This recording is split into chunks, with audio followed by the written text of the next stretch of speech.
ಸಮರ್ಪಣಾ educational charitable trust ವತಿಯಿಂದ ದಿನಾಂಕ 31-10-2025 ರಿಂದ 4-11-2025 ವರೆಗೂ ಬೆಂಗಳೂರಿನ ಬಸವನಗುಡಿ ನ್ಯಾಷನಲ್ ಕಾಲೇಜ್ ಆಟದ ಮೈದಾನದಲ್ಲಿ ಕನ್ನಡ ಉತ್ಸವ ಮಾಡುವ ಸಲುವಾಗಿ ಮೇಲಿನ ವಿಷಯಕ್ಕೆ ಸಂಬಂಧಿಸಿದಂತೆ ಸಮರ್ಪಣಾ ಎಜುಕೇಷನಲ್ ಚಾರಿಟೇಬಲ್ ಟ್ರಸ್ಟ್ ಕಳೆದ 3 ವರ್ಷಗಳಿಂದಲೂ ರಾಜ್ಯದಾದ್ಯಂತ ಅನೇಕ ಕಡೆ ಉಚಿತ ಆರೋಗ್ಯ ಶಿಬಿರ, ರಕ್ತದಾನ ಶಿಬಿರ, ವಿದ್ಯಾರ್ಥಿಗಳಿಗೆ ಪಠ್ಯ ಪುಸ್ತಕ ವಿತರಣೆ, ಪರಿಸರದ ಬಗ್ಗೆ ಕಾಳಜಿ ಗಿಡ ನೆಡುವ ಕಾರ್ಯಕ್ರಮಗಳು ಕಾರ್ಯನಿರ್ವಹಿಸುತ್ತಾ ಬಂದಿದೆ. ಯುವಜನರಿಗೆ ಶಿಕ್ಷಣ ಆಧಾರಿತ ತರಬೇತಿ, ಸಾಂಸ್ಕೃತಿಕ, ಕ್ರೀಡಾ, ಸಾಹಸ ಶಿಬಿರಗಳನ್ನು ಆಯೋಜಿಸಿ.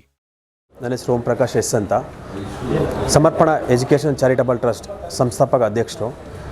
ನಾವು ಇದೇ ತಿಂಗಳು 31ನೇ ತಾರೀಕಿನ 4ನೇ ತಾರೀಕುವರೆಗೂ ಕನ್ನಡ ಉತ್ಸವ ಅಂತ ನ್ಯಾಷನಲ್ ಕಾಲೇಜ್ ಬಸವನಗುಡಿ ಮೈದಾನದಲ್ಲಿ ಅದ್ಧೂರಿಯಾಗಿ ಕಾರ್ಯಕ್ರಮವನ್ನು ಮಾಡ್ತಾಯಿದ್ದೀವಿ.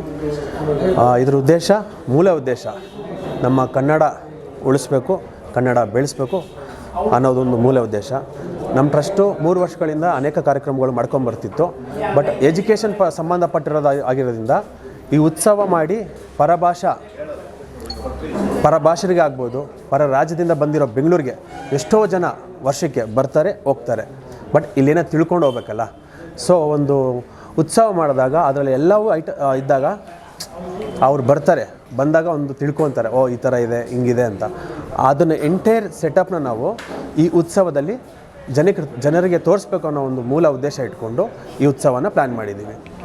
ಸರ್, ನಾವು ಒಂದು ದಿನಕ್ಕೆ 5,000ದಿಂದ 10,000 ಜನ ಸೇರಬೇಕು ಅನ್ನೋ ಒಂದು ಪ್ರಚಾರ ಮಾಡ್ತಾರೆ. ಸೇರ್ತಾರೆ ಸರ್, 10,000 ಜನ ಸೇರ್ತಾರೆ. ಸರ್, ರಾಮಲಿಂಗ ಡಿಡ್ ಸಾಹೇಬ್ರು ಆಗಿರ್ಬೋದು, ಮತ್ತು ತೇಜಸ್ವಿ ಸೂರ್ಯ ಅವರಾಗಿರ್ಬೋದು, ಮತ್ತು ನಮ್ಮ ಗರುಡಾಚಾರ್ಯ ಅವರಾಗಿರ್ಬೋದು, ರವಿ ಸುಬ್ರಹ್ಮಣ್ಯವರು ಆಗಿರ್ಬೋದು, ತುಂಬ ಜನ ನಾಯಕರು, ಮತ್ತು ನಮ್ಮ ಫಿಲಮ್ ಆ್ಯಕ್ಟರ್ಸ್ ಅಂದ್ಬಿಟ್ಟು ಡಾಲಿ ಧನಂಜಯ್ ಅವರು, ಲೂಸ್ ಮಹದ್ ಅವರು, ಮತ್ತು ಧ್ರುವ ಸರ್ಜಾ ಅವರು, ಮತ್ತು ತುಂಬ ಜನ ನಟರು ಬರ್ತಾಯಿದ್ದಾರೆ.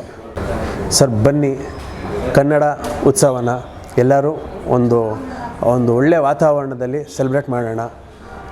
ಮತ್ತು ಅದ್ರ ಬಗ್ಗೆ ನಾಲೆಜ್ನ ನಾವೆಲ್ಲ ಕಡೆನೂ ತಿಳಿಸೋಣ, ಬೇರೆಯವ್ರಿಗೆ ತಿಳಿಸೋಣ. ಕನ್ನಡದ ಬಗ್ಗೆ, ಕನ್ನಡ ಇಂಪಾಗಲಿ, ಕನ್ನಡ ವಾತಾವರಣ ಸಂಪ್ರದಾಯನ ತಿಳಿಸೋಣ ಸರ್. ಎಲ್ಲರೂ ಕೈ ಜೋಡಿಸಿ ಸಪೋರ್ಟ್ ಮಾಡಿ ಸರ್. ಇದು ಬಂದು ಈ ಉತ್ಸವಕ್ಕೆ ಉಚಿತ ಪ್ರವೇಶ ಇರುತ್ತೆ, ಯಾವುದೇ ಥರ ಚಾರ್ಜಸ್ ಇರಲ್ಲ.